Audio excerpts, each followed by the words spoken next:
Olga here from olgatektereva.com and Productivity for Scientists. This is where you overcome overwhelm, become more productive, get in charge of your day while feeling happy in your life. And the topic of today's video is strategy to help with your deadline number 3. Now this is the video number 3 that I'm recording about the deadline. The first one I shared my travel analogy to help you with your deadline. The previous video number 2 was to give you a productivity time management strategy to help you focus. And today we are talking about mindset. Okay, as you see, I'm in a holiday setting. There is an ocean behind me, it's Atlantic Ocean, there's beautiful cliffs of Algarve in Portugal. So I'm continuing to travel with my kids, with 3 children in a motorhome. It's just parked right up there for over a month and a half through Europe. But I'm also continuing to coach my clients. So I've actually sat down and counted that for the first months of our travel I had 4 group coaching calls and 10 private calls with my clients.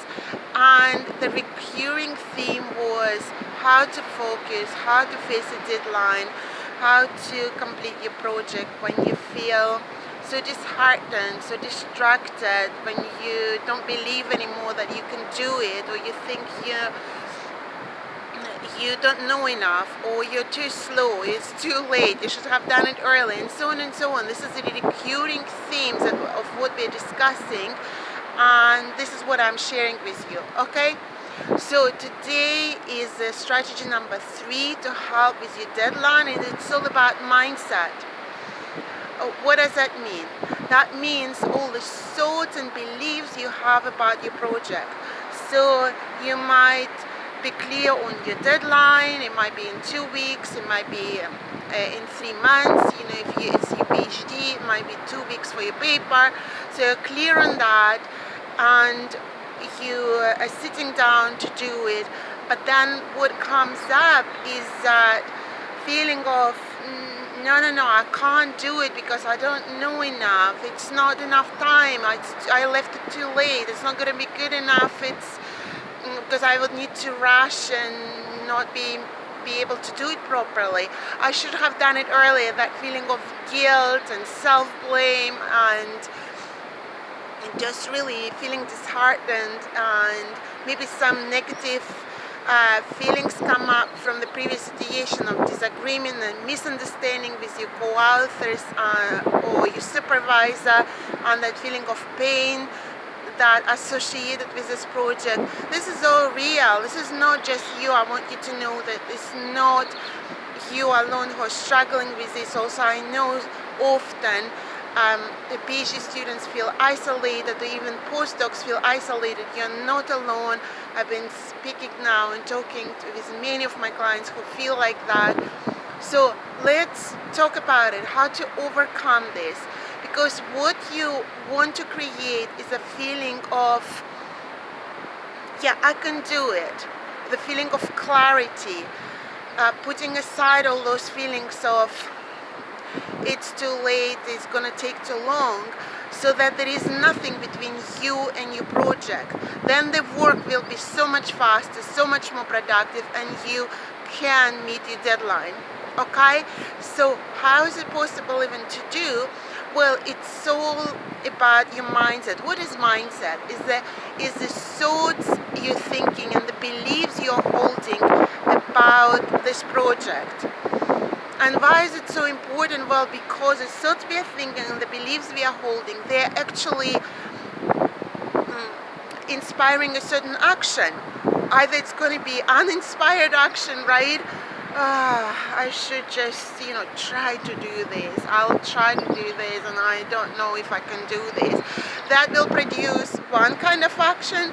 Or if you're in the mindset where you think like, yeah, I can do it, even if it's not going to be perfect, I'm just going to complete it and submit it as it is, and then I'm going to move on. Or I will have a chance to revisit and improve it later. Right? So that's going to produce a different kind of action, right? You're going to be more focused, you're going to focus on what's most important, and you're going to get it done, right? So one type of mindset is a victim mindset, and there is no judgment. I'm not saying, oh, you're a victim. It's just called like that. It's a victim mindset. This is when you think that you can't do this. It's taking you too long, you're too slow, you don't know enough, and so on. Okay, your English is not good enough, your academic writing is not good enough, it will be rejected, they will criticize it, it will there will be lots of rounds of with referees and so on and so on, right? This is a victim mindset. And what is helpful here is to switch to a different kind of mindset. It's a victor mindset. It's a victor mindset when you believe that you can do it. It's a belief that you just take one step at a time and you'll get closer and closer to your goal, that you will find all the answers as you progress, as you take one step at a time, right? That there will be help and you can ask for help, and then you can find the right information, and that you can meet your deadline.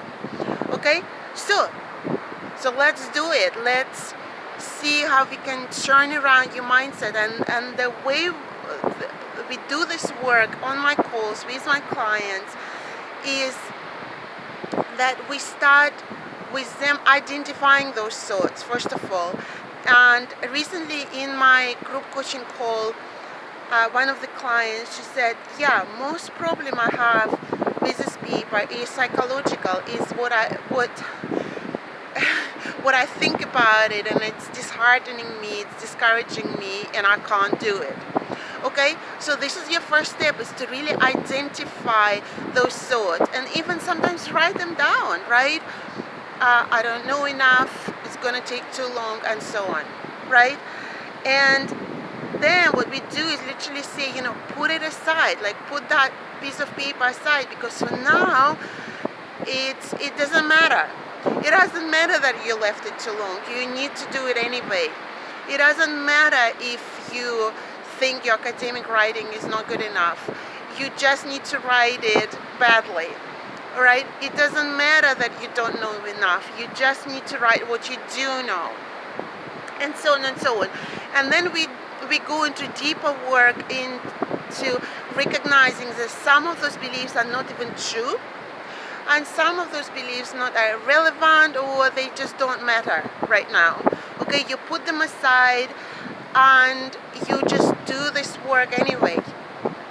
Okay, and then we also come up with a new positive statement that you could do it. You will, for some of you who have long deadlines or no deadlines at all, it will take as long as it takes. Just take one step at a time, right?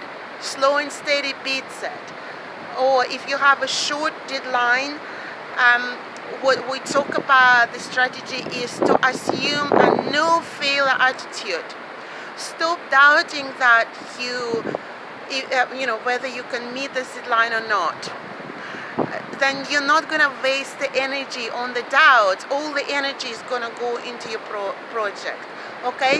So this is your productivity for scientists assignment for this week, is to recognize your negative thoughts, put them aside, come up with new positive statements that you can do it, and start focusing. In the previous video I gave a strategy to come up with a list of tasks that are most important, and start doing them one at a time.